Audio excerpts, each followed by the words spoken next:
कभी भी महिला को स्वतंत्र नहीं छोड़ा गया। अभी हम देख रहे हैं कि भारत के अंदर तो महिला आरक्षण बिल लाया गया है, 33% आरक्षण बिल जो कई वर्षों से भारत की संसद में लटका हुआ है। साथियों, महिला आरक्षण का जो शीर्षक है, अगर हम उस बिल को पढ़ते हैं, उसमें समान सहभागिता की बात कही गई है, एम्पावरमेंट बात कही गई है। राइट और रिजर्वेशन, इन दोनों में बहुत अंतर है। रिजर्वेशन भी गया और राइट अधिकार। महापुरुषों को नमन करते हुए आज की महिला आरक्षण विधेयक पर चर्चा सत्र में हमारे मंच पर बैठी हमारी 4 विदुषी महिलाएं और हमारे मंच पर विराजमान सभ्यता संघ के राष्ट्रीय अध्यक्ष डॉक्टर निसर्गन सर और सफलता से इस सत्र की संचालन कर रहे हमारे राष्ट्रीय कार्यकारिणी सदस्य माननीय सुनील कुमार जी और इस अधिवेशन में 4 दिनों तक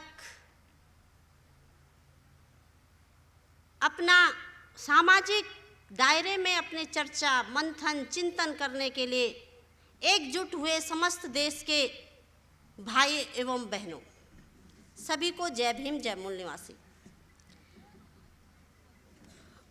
सभी वक्तागणों ने इस विषय में अपनी बात को बहुत ही गूढ़ता से रख दी है।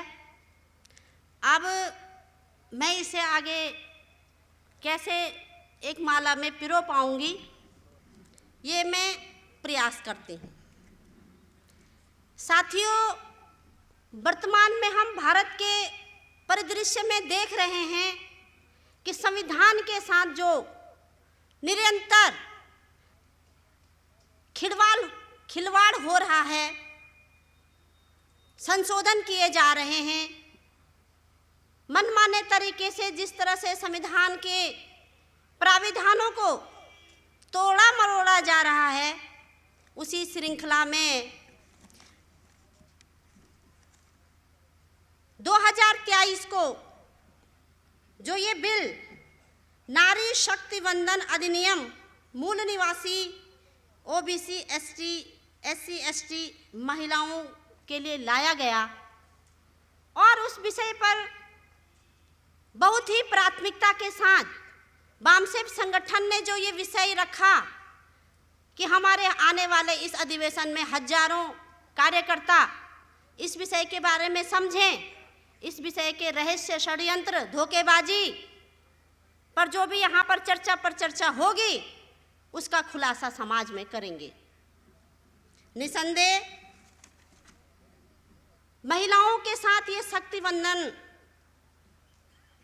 जो नाम दिया गया है, अब हम ये सोच सकते हैं ये बंधन है या बंधन है, क्योंकि भारतीय इतिहास में कभी भी महिला को स्वतंत्र नहीं छोड़ा गया और बड़ी ही साजिश के साथ, बड़ी षड्यंत्र के साथ आज बहुत ही जल्दी महिला आरक्षण बिल संसद में पेश कर दिया गया, बहुत ही शर्तों के साथ। तो उस पर चर्चा करना, उसके बारे में चिंतन करना हम सब बुद्धिजीवियों की जिम्मेदारी बन जाती है। साथियों, धोखेबाजी और षड्यंत्र एक ही है। षड्यंत्र, धोखेबाजी जो दिखती है वो धोखेबाजी नहीं होती और जो नहीं दिखती है वो धोखेबाजी होती है। अभी हम देख रहे हैं कि भारत के अंदर जो महिला आरक्षण बिल लाया गया है, 33% आरक्षण बिल जो कई वर्षों से भारत की संसद में लटका हुआ है, जिसमें राजनीतिक कई दौर चले, कई राजनीतिक दल के लोग सत्ता में आए और उन्होंने इस बिल को संसद में पास वो नहीं कर पाए, कभी एक दूसरे के पक्ष में रहे, कभी एक दूसरे के विपक्ष में रहे और यह आज तक 2023 तक लटका रहा। और वही जिन लोगों ने इस बिल का विरोध किया, आज उन्होंने ही यह संसद में रख करके इसके लिए आगे की गतिविधियों को लंबित कर दिया। तो हमें इस बात को समझने की ज़रूरत है कि आखिर संविधान के अनुच्छेद 15(4) में संपूर्ण नागरिकों की बात कही गई है कि लिंग के आधार पर कोई भेदभाव या कोई दोहरापन नहीं होगा। अगर भारतीय संविधान के अनुच्छेद 15(4) में ये कहा गया है तो फिर महिला आरक्षण क्यों? हमें इस बात को भी समझने की ज़रूरत है, क्योंकि महिला आरक्षण में जो भी बातें कही गई हैं उसमें हमारे प्रतिनिधित्व का कोई भी हवाला नहीं दिया गया है, क्योंकि वो शैक्षिक आधार पर और सामाजिक आधार पर रखा गया अनुच्छेद है कि कोई भी नागरिक किसी भी नागरिक के साथ में ऐसा दुर्व्यवहार नहीं करेगा, और जो पिछड़ापन होगा वह सामाजिक और शैक्षिक आधार पर होगा, और लिंग के आधार पर वहाँ पर कोई भी प्राविधान नहीं रखा गया है।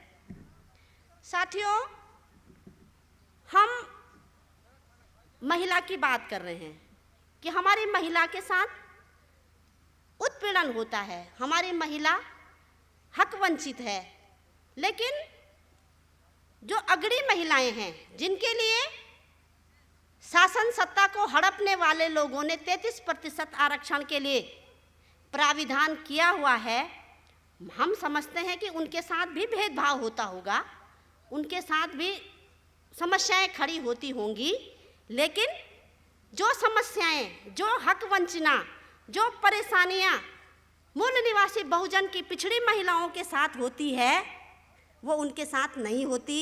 इसलिए अगर 33% आरक्षण दोनों ही महिलाओं को एक साथ दिया जाता है तो गैर बराबरी बरकरार रहेगी। एक वो महिला जो टैक्स देती है, जीवन के हर क्षेत्र में अग्रणी है, सामाजिक मूल्यों के साथ अग्रणी है, धन संपदा में अग्रणी है, जाति में उच्च प्रतिष्ठान उसे मिला हुआ है, और एक वो महिला है जो गरीब है, मजदूरी करती है, लोगों के खेतों में काम करती है, तो वो बराबर कैसे हो सकती है, इस पर चिंतन करने की आवश्यकता है, क्योंकि 33% आरक्षण संपूर्ण महिलाओं की बात करती है। अब हमको ये भी समझना है कि प्राकृतिक रूप से मनुष्य समान हो सकता है, प्रक्रिया एक ही है, लेकिन व्यवहार में समानता नहीं होती, क्योंकि भारत के अंदर प्राकृतिक रूप से समानता है लेकिन व्यवहारिक रूप से समानता नहीं है। इसलिए जिन महिलाओं को हजारों हजार साल से हक वंचना की गई हो तो उनके साथ समान व्यवहार भी करेंगे, टैक्स देने वाली महिला और गरीब महिला के साथ समान व्यवहार भी करेंगे, लेकिन फिर भी असमानता बनी रहेगी। ये से सोचने और समझने की बात है साथियों। महिला आरक्षण का जो शीर्षक है, अगर हम उस बिल को पढ़ते हैं उसमें समान सहभागिता की बात कही गई है, एम्पावरमेंट की बात कही गई है, जहाँ पर कि शासन में प्रशासन, अभी हम बहुत देर से सुन रहे हैं या हम समाज में भी इस बिल पर चर्चा कर रहे हैं या हम पढ़ रहे हैं, तो हम सिर्फ राजनीतिक आरक्षण पर ही अपनी बात को समेट रहे हैं कि महिलाओं को संसद में, विधानसभाओं में, जिला पंचायत में, नगर निगम में आरक्षण मिलना चाहिए। वह तो एक राजनीति का क्षेत्र है, लेकिन जो भारत की गवर्नेंस है उसमें भी महिलाओं का हक होना चाहिए, क्योंकि उस बिल में खाली राजनीतिक आरक्षण की बात नहीं कही गई है, उसमें इस देश के शासन, प्रशासन, जुडिशरी,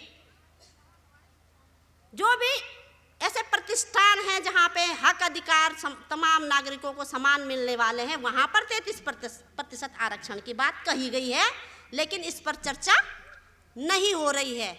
हम सीधे संसद और विधानसभा की बात कर रहे हैं, लेकिन हम जो शासन प्रशासन है, जो उस बिल के अंदर रखा गया है 33%, उस पर चर्चा नहीं कर रहे हैं। इस पर भी चर्चा करनी जरूरी है। बाबा साहब ने कभी आरक्षण की मांग नहीं करी, बाबा साहब ने अधिकार की मांग करी। पूना पैक्ट में जब मेमोरेंडम वो रखते हैं तो उन्होंने ये नहीं कहा कि हम मेरे समाज को आरक्षण चाहिए, उन्होंने कहा मेरे समाज को अधिकार चाहिए। और अधिकार मतलब सम्मान, अधिकार मतलब फक्र, अधिकार मतलब अपने प्रति, अपने समाज के प्रति, अपने लोगों के प्रति, मनुष्य के प्रति एक सम्मान की भावना। तो बाबा साहब, जब भारत देश आजाद होता है 1947 में, बाबा साहब संविधान सभा में एक किताब प्रस्तुत करते हैं, स्टेट एंड माइनॉरिटी नामक किताब। उसमें उन्होंने आरक्षण की मांग नहीं की। जब संविधान बनने की प्रक्रिया शुरू होने वाली थी, उन्होंने वहाँ पर राइट की बात की, अधिकारों की बात की। उन्होंने कभी भीख मांगने वाला ऐसा कोई काम नहीं किया कि हम पिछड़े हैं, हम दबे कुचले हैं, हमें भीख दो, जो आज प्रचारित प्रसारित किया जाता है। अगर हम इतिहास में देखते हैं, जो फूले साहब हैं, फूले साहब ने भी थॉमस पेन नामक जो एक प्रसिद्ध लेखक तत्कालीन समय में रहे, उनकी एक किताब है राइट ऑफ मैन। जब बाबा फूले साहब उस किताब को पढ़ते हैं और वो देखते हैं कि अगर भारत के अंदर जो हमारे अधिकारों की हक वंचना हुई है, भारत के अंदर जो हमारे हक अधिकार जो खत्म किए हैं वो ब्राह्मण ने किए हैं, और वहीं से उनका हृदय परिवर्तन होता है। वहीं पर से उनमें एक ज्वाला भड़कती है कि नहीं, हमें अपने हक अधिकारों की रक्षा के लिए अपने समाज को चेतना जागृति में लाना पड़ेगा। यही कारण है कि वहाँ से लेकर यहाँ तक उनका विचार आज इस पूरे देश में फूले अम्बेडकरी विचार नामक से गूंज रहा है साथियों। क्योंकि राइट और रिजर्वेशन, इन दोनों में बहुत अंतर है। रिजर्वेशन भीख, दया, और राइट अधिकार, पकड़ने वाला, छीनने वाला, महसूस करने वाला, लड़ भिड़ के लेने वाला, तो उसमें एक सम्मान का भाव उमड़ता है साथियों। संविधान के अनुच्छेद 334 और 335 में बाबा साहब लिखते हैं right of reservation in the legislation, और 35 में लिखते हैं claim of the SC/ST to post and services. यानी कि वहाँ पर भी वो राइट की बात करते हैं, वो अधिकारों की बात करते हैं, लेकिन भीख और रिजर्वेशन के मामले में उन्होंने कभी भी नहीं लिखा, ना उन्होंने कभी भी पढ़ा। अब क्लेम क्या है? Claim means demand as a right, यानी कि अपने अधिकारों के लिए लड़ना, अपने अधिकारों के लिए मांग करना। अब हमें ये समझना चाहिए कि 33% महिला आरक्षण के लिए कोई खून खराबा भी नहीं हुआ, 33% आरक्षण के लिए कोई नारेबाजी नहीं हुई, 33% आरक्षण के लिए कोई धरने प्रदर्शन भी नहीं हुए। तो भाई इतनी आसानी से ये क्यों दिया जा रहा है? आखिर महिलाओं के प्रति इनकी इतनी हमदर्दी कैसे कि इन्होंने 33% महिलाओं के आरक्षण के लिए प्राविधान बना दिए। साथियों, हमको इतिहास की तरफ भी जाना पड़ेगा। अगर हम सीधे सीधे महिला रिजर्वेशन की बात करते हैं तो हमारी समझ में या हम समाज में लोगों को नहीं समझा पाएंगे। थोड़ा उसके इतिहास की तरफ भी हमको जाना पड़ेगा कि महिला रिजर्वेशन की जो उत्पत्ति है, महिला रिजर्वेशन का जो सगुफा है, वो किस तरह से इस समाज में, इस देश में, राजनीति के अंदर आया। 1947 से लेकर 1996 तक 44 साल तक इस देश में ब्राह्मण ही प्रधानमंत्री बना रहा, 44 साल। लेकिन जैसे जैसे समय बढ़ा, अभी हमारे साथी बीच में कह रहे थे कि जब मंडल कमीशन का दौर आया, SC/ST OBC का जब ध्रुवीकरण हुआ, उसमें जब लोगों में चेतना जागृति के लिए कार्यक्रम बढ़े, तो जो हमारे लीडर्स थे इन 8 वर्षों के दौरान उस ध्रुवीकरण के कारण वो सत्ता में आए। लेकिन कितने दिन रहे? कोई 3 महीना रहा, कोई साल भर रहा, कोई 8 महीना रहा। और 1996 के जो ध्रुवीकरण के कारण जो संसद के सामाजिक संरचना में बदलाव आया, वहाँ पर जब पिछड़े लोग आकर के सांसद विधायक बन गए, प्रधानमंत्री पिछड़ा बन गया, तो ब्राह्मण की समझ में आ गया कि अब इस देश के अंदर मूल निवासी बहुजन समाज का प्रादुर्भाव हो चुका है। फिर उन्होंने षड्यंत्र किया और षड्यंत्र के माध्यम से ये कहा कि देश में राजनीतिक अस्थिरता बढ़ रही है।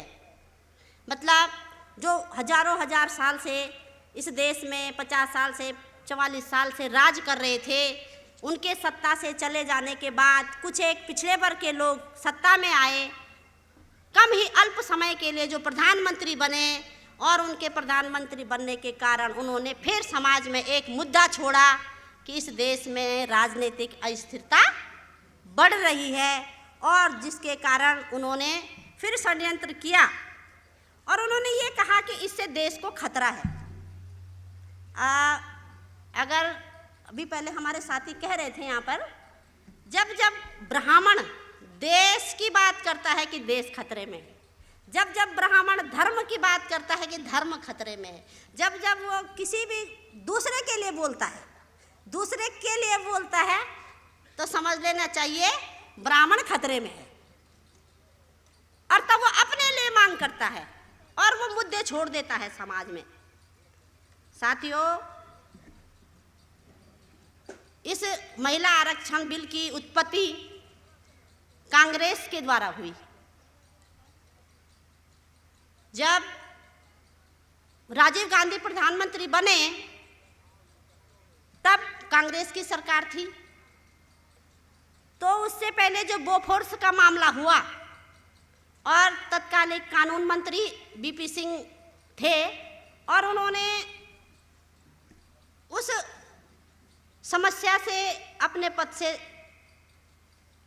त्यागपत्र दे दिया, और इससे जो छवि कांग्रेस की खराब हुई, इसको बचाने के लिए उन्होंने जिला पंचायत, नगर निगम और जो ये छोटी हमारी जो संस्थाएं हैं उनमें महिलाओं को 50% आरक्षण के लिए प्राविधान बनाया। लेकिन उस समय जो जनता दल में बहुत सारे हमारे लोग थे, उन्होंने उसका विरोध किया और वो वहीं पर अटका रहा। फिर उसके बाद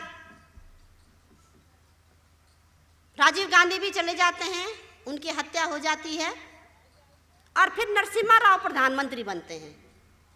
और प्रधानमंत्री जब वो बनते हैं तो फिर वो उसी बिल को 33% आरक्षण बिल को संसद में पेश करते हैं, और संसद में उनके बहुमत होने के कारण वो बिल पास हो जाता है, और महिलाओं के लिए जिला पंचायत, नगर निगम और जो ये हमारी निकाय की संस्थाएं हैं उनमें आरक्षण का प्राविधान हो जाता है।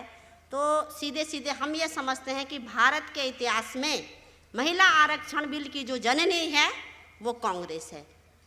लेकिन फिर हमें सोचना चाहिए कि जो कांग्रेस महिला आरक्षण की बात करती है, फिर वो बाद में विरोध करती है। फिर जो संयुक्त सरकारें बनती हैं वो उसके पक्ष में आती हैं। फिर अगर उनके द्वारा महिला आरक्षण की बात करी जाती है तो फिर ये सारे मिलकर के भाजपा, कांग्रेस फिर उनका विरोध करते हैं। तो इसी तरह से महिला आरक्षण बिल को आगे ना आने देने के लिए निरंतर एक दूसरे का ये विरोध करते आए। तब से लेकर के अब तक 2023 में फिर ये महिला आरक्षण बिल नारी शक्ति वंदन के नाम से भारत की संसद में आया है, पेश हुआ है, और इसके लिए बहुत सारे नियम गढ़े गए हैं। 15 साल के लिए होगा, और आप समझिए राजनीतिक आरक्षण 10 साल के लिए और महिला 33 महिला आरक्षण 15 साल के लिए। तो ये भी हमारी समझ में आना चाहिए कि वास्तव में इतना महिलाओं के बारे में विरोधियों के द्वारा क्यों सोचा जा रहा है। इसका कारण है, इसका कारण है साथियों, क्योंकि संसद में नीति तय होती है, नीतियां बनती हैं, और जो ये निकाय वाले जो हमारे प्रतिष्ठान हैं यहाँ पर ऐसी कोई नीति नहीं बनती। इसीलिए जो जिला पंचायत नगर निगम में जो 50% आरक्षण दिया गया उसका कोई विरोध नहीं हुआ, लेकिन अब जब संसद में 33% आरक्षण की बात आई तो विभिन्न संगठनों के माध्यम से, राजनीतिक दलों के माध्यम से इसमें क्या हुआ, विरोध हुआ। तो इसका कारण है, इसका कारण ये है कि जब महिला संसद में जाएगी तो निर्धारित जो प्राविधान हैं उन प्राविधानों के अंतर्गत महिलाओं को 181 सीटें मिलेंगी, टोटल का 181 सीट। और अब ये कह रहे हैं कि SC ST को 33% के अंदर कोटे में कोटा, तो लगा लीजिए 33% महिला आरक्षण में 119 सीटों पर 33% कितना होगा, यह आप लगा सकते हैं। यहाँ पर भी बहुत बड़ी धोखाधड़ी और साजिश, अपनी ब्राह्मणी महिलाओं को संसद में बिठाने के लिए, अपना बहुमत हासिल करने के लिए, अपने को सत्ता में बनाए रखने के लिए इतनी बड़ी साजिश। इस साजिश को हमें समाज में बताना होगा कि हमारी महिलाओं के साथ कितनी धोखाधड़ी है। सीधे सीधे अगर हम कहें कि राजनीतिक दलों में जो मूल निवासी बहुजन समाज के जो हमारे लीडर दलाल हैं उनके साथ अब महिलाओं को भी दलाल बनाने की साजिश की जा रही है। क्योंकि महिला आरक्षण के नाम पर जब महिला चुनाव लड़ेगी, अगली जाति की महिला, तो उसके पास पैसा, पद, पावर, प्रोटेक्शन सब कुछ होगा और वो संसद में चली जाएगी। और जिस प्रकार से आज आप देखते हैं संसद का माहौल, नचइये गवैये बजइये को बैठा करके जो संसद की सीटों को हड़पा गया, लेकिन नीति कोई और तय करता है, लेकिन संख्या बल को बढ़ा दिया गया है। अब उस संख्या बल को और सुदृढ़ करने के लिए 33% महिला आरक्षण बिल ला करके महिलाओं के द्वारा संसद को घेरने की साजिश है। लेकिन षड्यंत्र देखिए, जब 1994 में बीजेपी का राष्ट्रीय अधिवेशन होता है बड़ौदा में, तो वहां पर भी इस बात पर चर्चा होती है कि महिलाओं को 33% आरक्षण चाहिए। क्यों? क्योंकि 1996 में चुनाव होने वाले होते हैं, तो वो फिर महिला आरक्षण की वहां बात करते हैं। अब आप 2023 में देखिए, 2023 में जो 33% महिला आरक्षण का जो बिल आया, क्योंकि अब चुनाव 2024 में होने वाले हैं। कभी लखपति दीदी के नाम पर, मतलब लुभावने नारे, लुभावने शब्दों का प्रयोग किया जाता है। लखपति दीदी, एक बेचारी गरीब महिला, एक छोटे से क्या कहते हैं जो आप कह रहे थे, सेल्फ हेल्प वाले, वो जो छोटे छोटे कमेटियों में काम करती है, उसको कहा जाता है कि आप इतना पैसा जमा करेंगी तो आपको इतना पैसा मिलेगा, आप सब मिल के पैसा जमा करेंगे तो इतना मिलेगा और वो इतना लाख होगा और उसमें से आपको लाख रुपया दिया जाएगा। यानी कि बहुत मुंगेरी लाल के हसीन सपने एक गरीब महिला को दिखाए जाते हैं और नाम आता है लखपति दीदी। तो ये बहुत बड़ा षड्यंत्र, छलावा निरंतर शासक जातियों के द्वारा इस देश में चलता रहा है, सदियों से चलता रहा है, वर्तमान तक चल रहा है। 33% आरक्षण मतलब महिलाओं के लिए अभिशाप। हमें खुश नहीं होना चाहिए, इंटेलेक्चुअल महिलाएं हैं जो तमाम सामाजिक संगठनों में काम करती हैं, नारीवादी, कभी नारी मुक्ति संघर्ष, कभी दलित चिंतन, कभी पता नहीं क्या क्या नाम से वो अपने छोटे मोटे संगठन चलाती हैं, लेकिन कभी भी वो इतने गूढ़ विषय पे चिंतन नहीं करती। लेकिन एक ब्राह्मणी महिला है,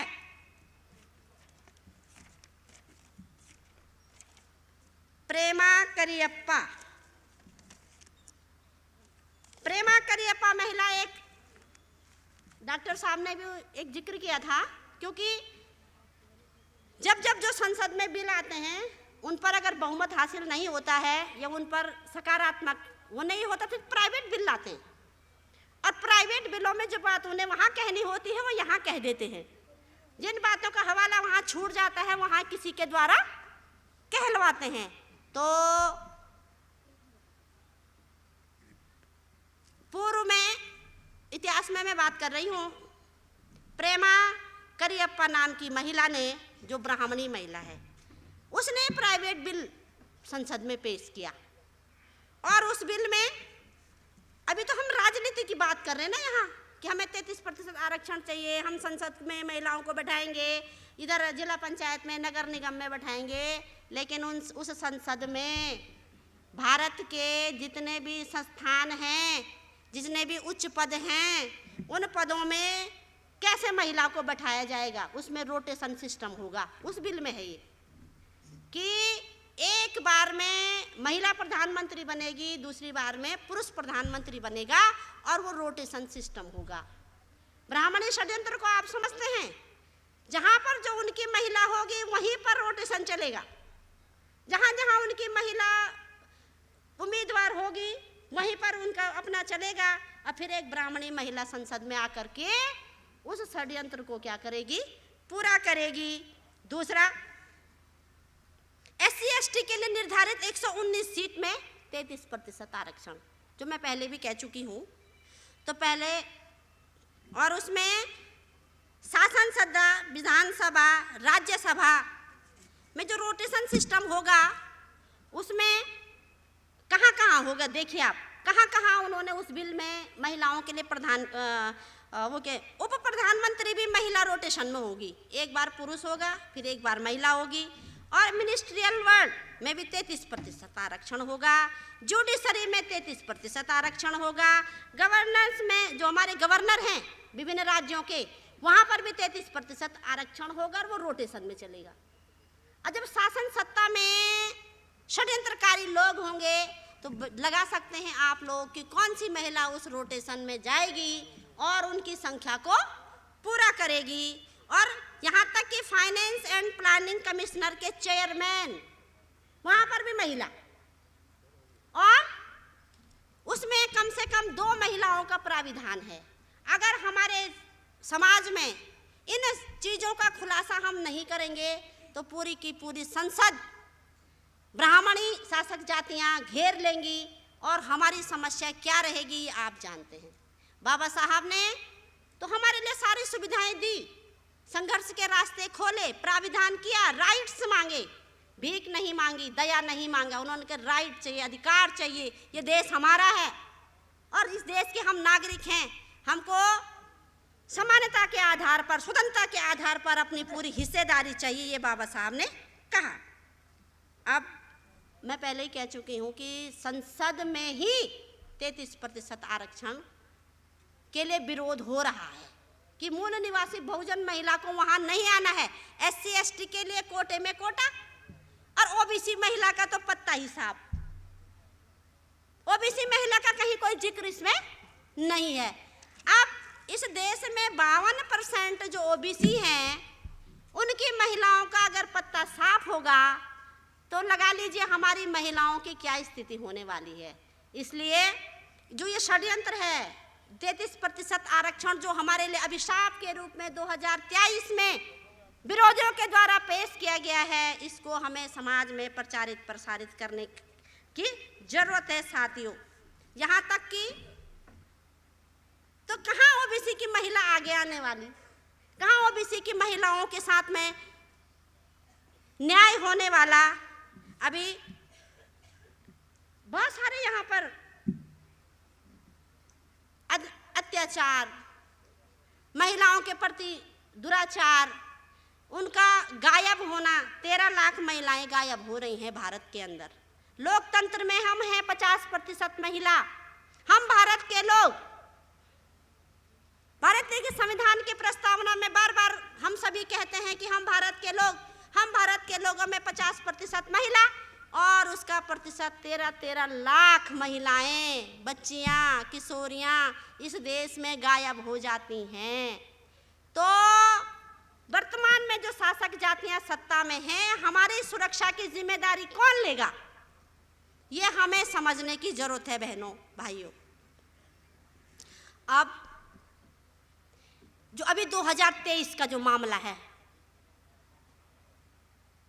इसी वर्ष के अंदर महिलाओं के साथ सबसे जघन्य, सबसे उत्पीड़नकारी जो घटना घटी मणिपुर में, एक महिला को नंगा घुमाया गया, एक महिला के साथ दुराचार अनाचार हुआ और उसके परिवार वालों को मारा गया, उनकी हत्या की गई, लेकिन सत्ताधारी शासक जातियों ने इस पर कोई भी एक्शन नहीं लिया।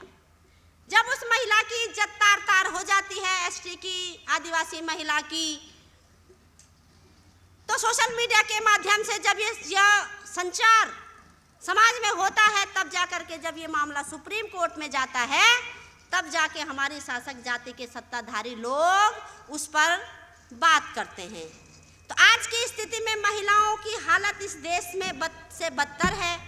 बाबा साहब ने तो दिया, लेकिन हम उसे सुरक्षित नहीं रख पाए।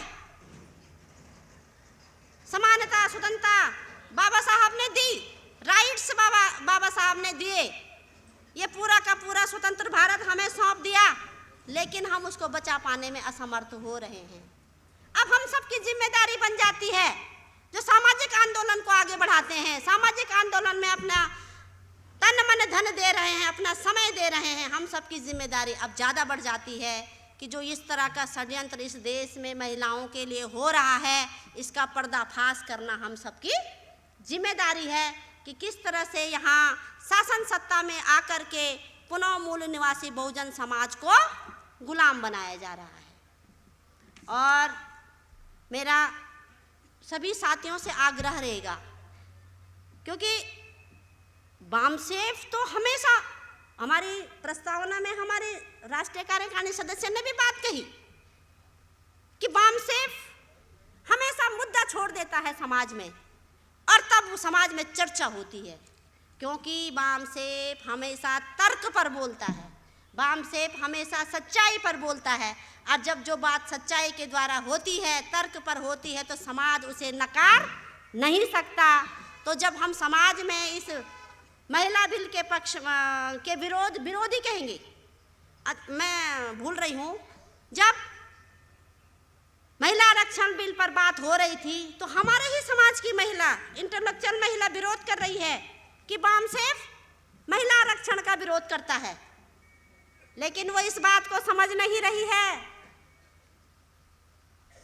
डॉक्टर है, इंजीनियर है, पीएचडी है, पता नहीं क्या क्या है, कहाँ कहाँ अपना पैसा खर्च करती है, कहाँ कहाँ अपना हुनर खर्च करती है, लेकिन वो इस रहस्य को नहीं समझ रही है कि 33% आरक्षण मतलब हमारे मूल निवासी बहुजन समाज की महिलाओं को शासन सत्ता समाज से, जीने के हक से, अधिकार से दूर करना।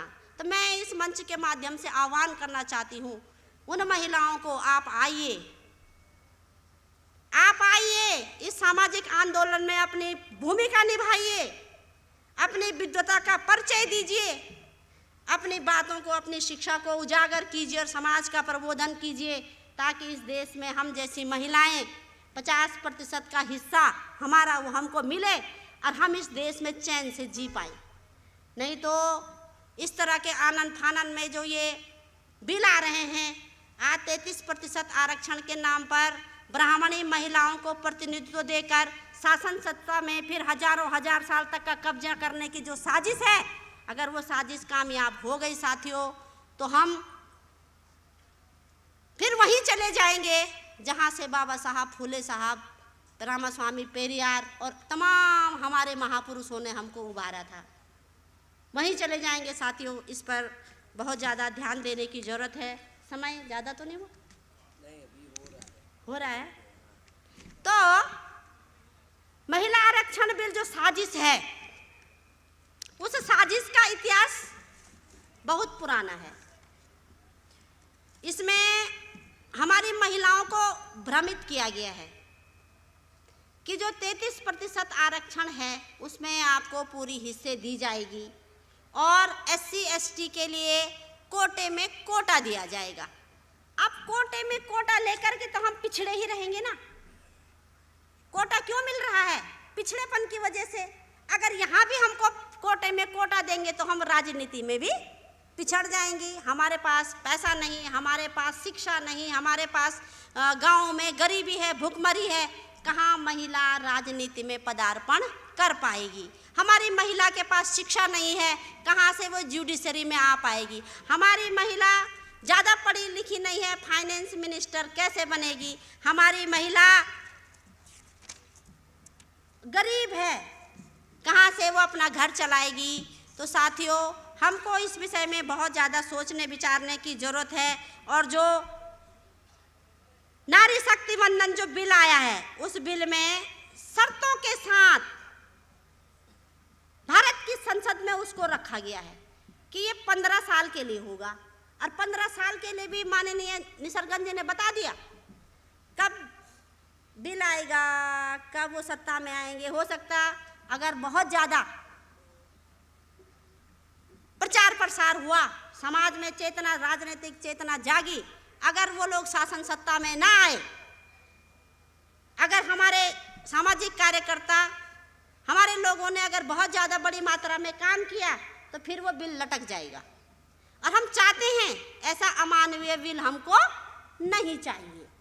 तो मेरा पुनः इस विषय को रखने के लिए वामसेफ संगठन को बहुत बहुत आभार व्यक्त करना चाहती हूँ कि समय समय पर वामसेफ महिलाओं के लिए इस तरह के जो विषय डिजाइन करते हैं और महिलाओं के लिए जो तत्कालिक मुद्दों पे अपनी बात को रखते हैं और उस पर जो हमारा समाज सोचने को मजबूर होता है, जो समाज में चर्चा, मुद्दों की चर्चा होती है और निसंदेह उसके सफल परिणाम हमको मिलते हैं। तो हम इसी आशा और विश्वास के साथ मैं सभी लोगों का बहुत बहुत आभार व्यक्त करती हूँ कि आपने मेरी बात को सुना, और आशा भी करती हूँ कि आप इस बिल